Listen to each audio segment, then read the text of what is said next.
Hi everyone, my name is Samantha Wolf and I am currently living in Berks County, Pennsylvania.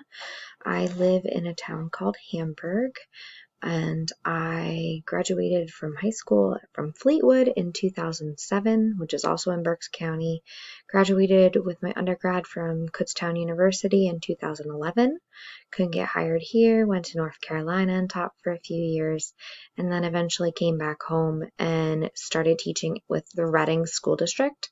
I teach at a school called Riverside Elementary School, and I teach second grade there, so generalized second grade. I am currently seeking the master's in assessment, teaching, and curriculum with a STEM concentration.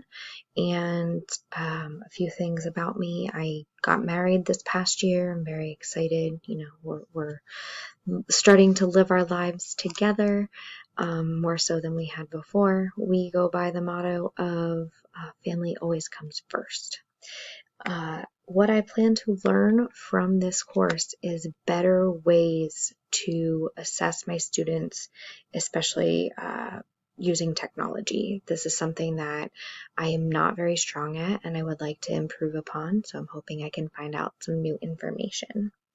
I also hope to learn from all of my classmates here at ACTE 625. I hope that you all enjoy the rest of your day, and I will see you guys soon.